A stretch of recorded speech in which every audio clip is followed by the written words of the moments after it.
Septembre 1955, nous partons en vendange. Un léger brouillard enveloppe le chemin de Launay.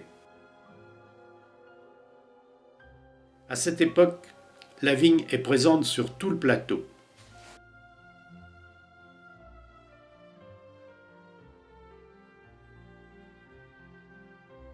Un peu plus de 60 ans plus tard, le vignoble a disparu pour laisser place à l'urbanisation.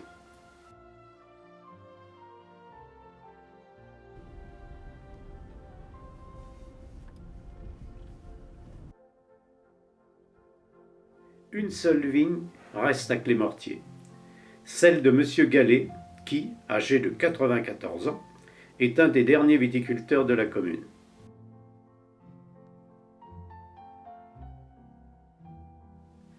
Nous allons suivre son travail depuis la taille jusqu'aux vendanges. Non, les vignes, c'était plutôt par ici. Toute la partie par ici, c'était que de la vigne.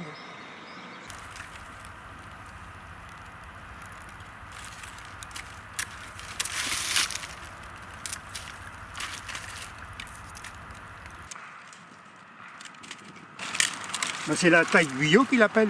Les yeux et le collet, quoi. C'est la taille de Guyot.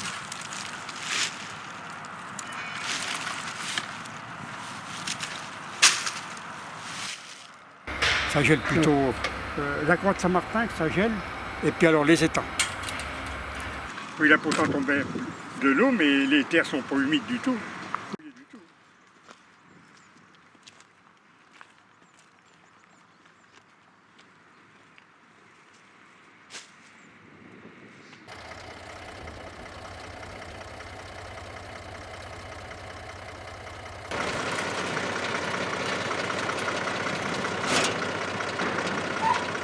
La taille est terminée. Maintenant, il faut ramasser les sarments, en faire de petits fagots appelés aussi javelles, parfaites pour les grillades.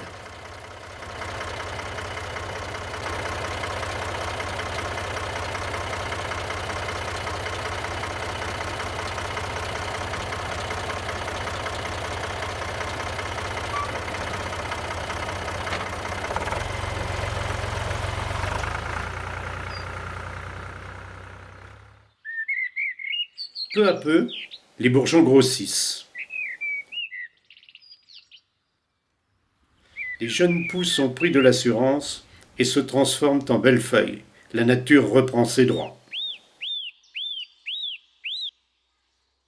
Bourgeonnage, ben, c'est au mois de mai. Et puis, on enlève tout ce qui repousse sur le pied. Et puis, là, sur les tailles, ben, on laisse à peu près 3 bourgeons par taille.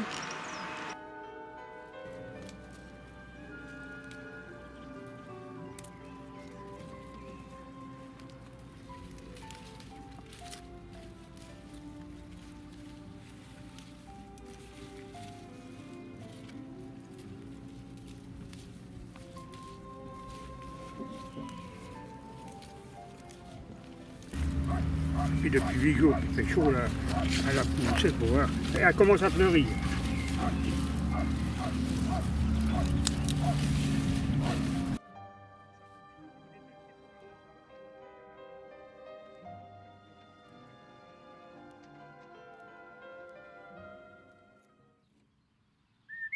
Les fleurs apparaissent et les grappes se forment.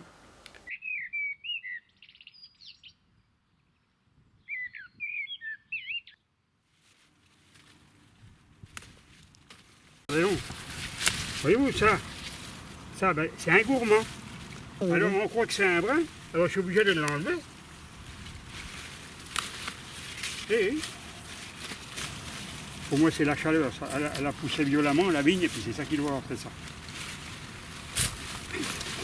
Avant je faisais le rang à suivre, mais là je suis obligé de faire le tour. Je fais les deux côtés, séparément.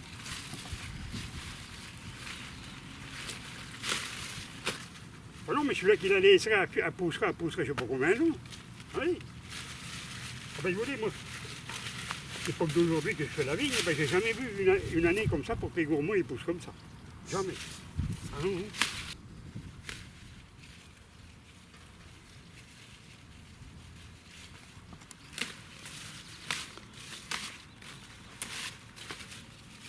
Cette année, c'est 15 jours d'avance sur les autres années, quoi. D'habitude, la pleure, on voit la pleure à la Saint-Jean, mais cette année, on a vu de la pleure au 1er juin. Et d'habitude, au 14 juillet, c'est gros comme des pois, et ça a 15 jours d'avance sur les autres années, quoi. Oui, oui.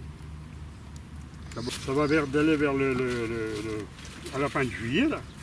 À la fin de juillet. Au 1er août, ça va commencer à verdeler. Ah oui. Ah oui, comme c'est fait là.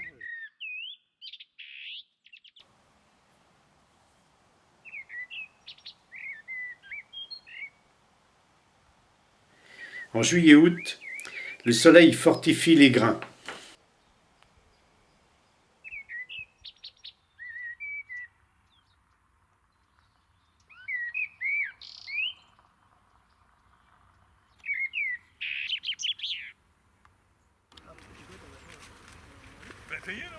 Les vendanges ont lieu en septembre et M. Gallet a gardé la méthode des vendanges à l'ancienne, c'est-à-dire à la main.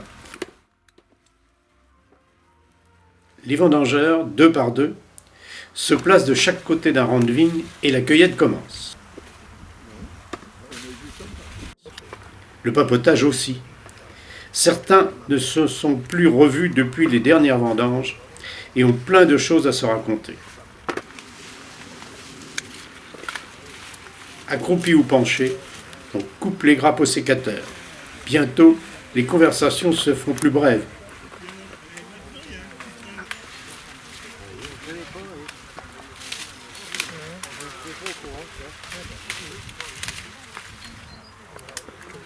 Et on parle surtout du mal au dos. Les 2 porteurs de hotte ne chôment pas, arpentant tous les rangs pour collecter la cueillette.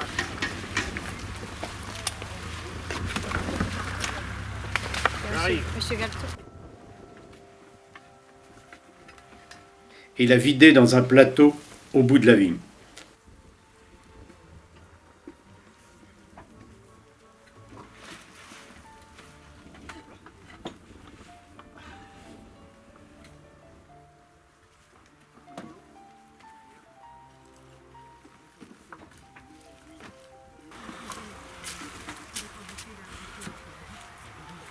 Les vendanges sont la consécration d'une année de travail et M. Gallet est à la fois impatient et anxieux de pouvoir rentrer cette récolte dans de bonnes conditions.